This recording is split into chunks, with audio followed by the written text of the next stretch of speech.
again, drivers to keep an eye on all the way throughout this one. Arthur Didonka, again, the driver in the 46, starting on 6th spot on the grid.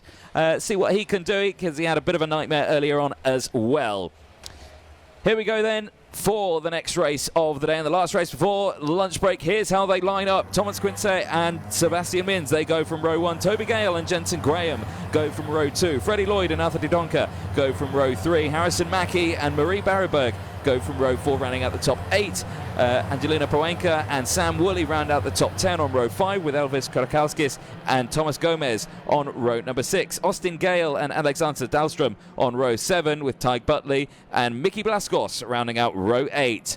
Muna Senna and Mikael Malma, they go from row 9. Harry Bartel and Rocco Coronel, they round out the top 20 on row 10. Thomas Paradir and Hugo Manes go from row 11, with Thomas Fernandez and Matt Corby on row 12. Giovanni Tarazona rounds out the field on row 13. 25 karts in total in this race, and some brilliant names throughout this one. Like we say, the qualifying heat so far, Zanzanin leading the points at the moment with only 2 classification points. The lower your point score at the end of all the qualifying heats means the higher you start in the finals, so, or the super heats, I should say, for that one. So, and one car pulling off on the side of the track, and it's the 40 that's pulled off to the side. That is, off the top of my head, that is Alexander Dahlstrom, the driver from Finland, and that kart goeth no further and will be pulled off the side of the track. Luckily, right at, well, I think he did that on purpose. He put it right at the escape gate, which was good thinking there by the young Finn, but still disaster nonetheless. So one retirement from this race before it's even started. Graham, back in the commentary box. This was an exciting group earlier on today. Are we expecting the same thing? Yeah, we should, because looking at the forefront, the forefront of the grid and the first row, Thomas Kinsey, was in the 5th position at the moment in the overall classification. Sebastian Mins, we've seen battling along at the forefront earlier as well. 2 strong names to keep an eye on. Freddie Lloyd and Harrison Mackie did a good job as well in the early part of his previous heat. Let's see how it goes as we go green, green, green. The start on the way to turn number 1, and watch out for Sebastian Mins, who had a pretty good getaway, still in P2 behind Thomas Kinsey, who stays in pole. Clean for... I've spoken too soon. Unfortunately, one driver going off, a bit of dust onto the track. Otherwise, it was pretty much a clean start for everybody into the first sequence of corners, as Thomas Kinsey was able to stay ahead of Sebastian Mins. We didn't get to identify the driver just yet, but as a result of going cross-country into the grass, he lost a pile of positions in the process. I think that was Freddie Lloyd for the Fusion team in the number 51 that went off at that corner. He's back on. Tyres will be very dirty, but yes, I think he's rejoined now a little further back. So, action here. Sebastian Mins now takes the lead of this race on the first lap. Manages to get past Thomas Quince, who now slots back into second place. This is a little further back in the field, so, of course, this is the end of the first lap, so everything's going to be relatively close. And he lunges through the final corner, but there's not one lunge. They're straight off the track, and round goes the 35 of Mickey Blaskos. And, well, Mickey wouldn't have enjoyed that one, and that was a terrifying place to go off the track at the fastest part of the circuit. Yeah, and no help is unfortunately allowed from the marshals to get back onto the track, and he did it on his own. So I can see from the corner of my eye, good performance from the driver indeed after going off, but as the rule book says, the marshals can assist if the driver wants to retire, but otherwise no help from outside people is authorized. But by the look of his tires, that's going to be quite difficult. It might take a few laps to gain back a bit of grip after what just happened to him. In the meantime, sorry to cut you off, Sebastian Mins pulling away and building a bit of a gap for himself, 0.4 of a second on Jason Graham up in P2, and Thomas Kinsey, your pole sitter, trying to resist with Didonka and Harrison Mackie just behind. You don't have to apologise for cutting me off. It's perfectly fine, Graham. You do what you need to do, lad.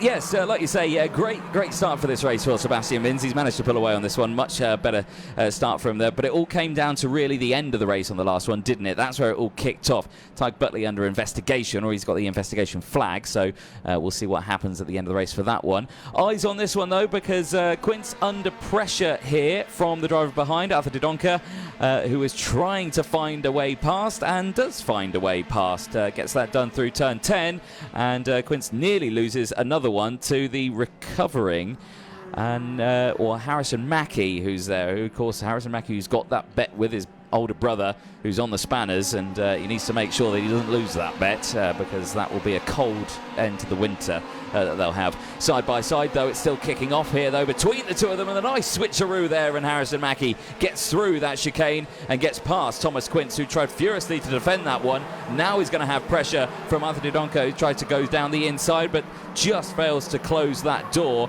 Now you've got Toby Gale getting involved. Now you've got Austin Gale getting involved as well, as Tyke Butley sets the fastest lap of the race. And now it's going to be interesting between the two teammates of Fusion Motorsport, Harrison Mackie, Jensen Graham, second and third, ready for the chase of Sebastian Mins, who was hoping to put out a bit of a gap in the meantime, but is having none of it, as around the inside goes another of the Fusion drivers. This is the 51 happening for the back. This is Frank Lloyd. Yeah, Freddie Lloyd. Yeah. Freddie Lloyd, my apologies indeed, making his way up in 7th place to the dislike, certainly, of Austin Gale, dropping a place all the way down to 9th. Then we have Krasauskas and Senna Meunier, the Belgian, running up the top 10 as the drivers come back into the chicane. Let's have a look at the gap. Still only 2/10 of a second. And look at Thomas Kinsey going around the inside of the Dunker. The Dunker is trying to resist, but that opens the door for the 31 of Gale just behind. But there wasn't enough space for him to make it through. Yes, indeed. Getting very close for comfort there as Freddie Lloyd now with the fastest lap of the race. You can see him there in the 51, just behind that fresh overtake there between Gale and Kinsey. But as they go through, it's all looking good. There, the 51 of Freddie Lloyd now making moves all the way through this field. He has got the close company, though, of Toby Gale just behind the Croc Promotions driver. Again, two British teams here based in the UK, one at Wilton Mill, one I don't know where in the UK. Actually, I've never been to their factory, but yeah, I've been to the Croc Promotion one many times. Half race distance now, though, time quickly running out, and this is starting to heat up at the front here, because I've got to say Jensen Graham is all over the back of Sebastian Mins. And Mins actually cut across the curb in the last chicane pretty aggressively, tried to maintain his momentum out of that particular corner. But will it be enough? Because Jensen Graham is very much on his tail. The two teammates of Fusion closing in on the leader. You can see them here as battling along as well further back with Freddie Lloyd trying to get through the field as well. Is behind Gale, 5 and 6 respectively.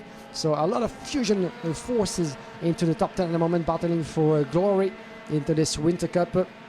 As we're about to conclude lap number 6, 2 laps after that. Sebastian Mins trying to stay ahead as much as he can into turn number 12.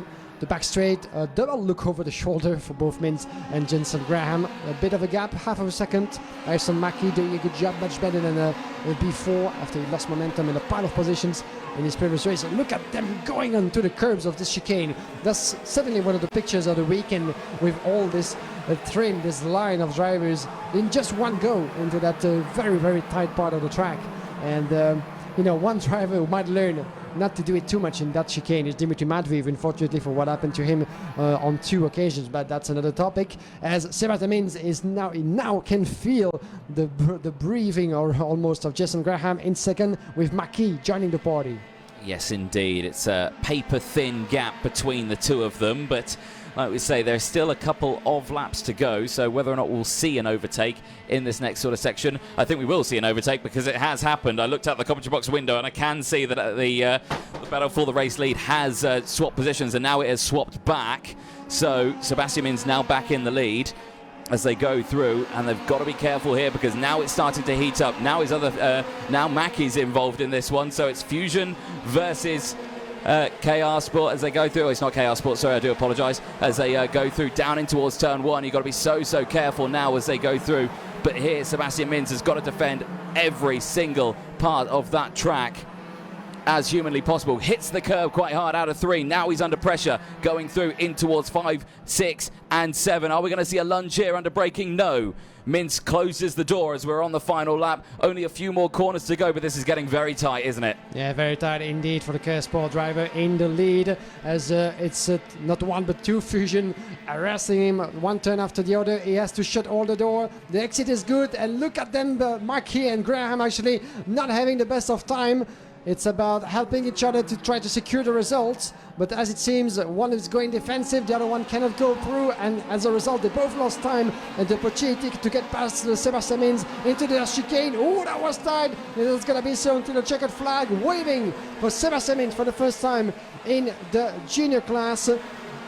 He joins Sandro Perez and Thibaut Ramakers, as well as a couple of others, in the circles of winners here in Valencia. Sebastian Mintz in the junior class wins in front of Jason Graham and Harrison Mackie, and I would not be surprised if there's going to be some discussion in the Fusion tent afterwards, because the way that they managed the end of the race between teammates might not be up to the liking of the mechanics and some of the guys on the sideline, because Sebastian Mintz obviously was there for the taking, even though time was running out, but they chose instead to secure the results, which is still very, very good with second and third. But let's see what the team will make out of it. Yes, indeed. So yeah, Sebastian Mintz takes the win on that one. Thank you for confirming it was Chaos Sport. They've changed the livery design on the front of the car, and I hadn't spotted that yet. So yeah, I was questioning it.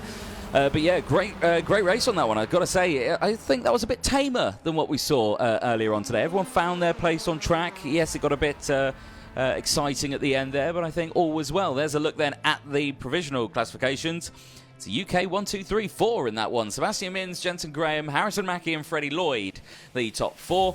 From Austin Gale and Toby Gale on 5 and 6. Yana Senna and Elvis Krakowskis on row 8, or on the 8th position. Mary Berryberg with a great finish in the top 10, finishing P9 from Arthur Didonka. Tyke Butley and Harry Bartle take from 11 and 12 from Thomas Quince. Rocco Coronel and Sam Woolley rounding out the top 15.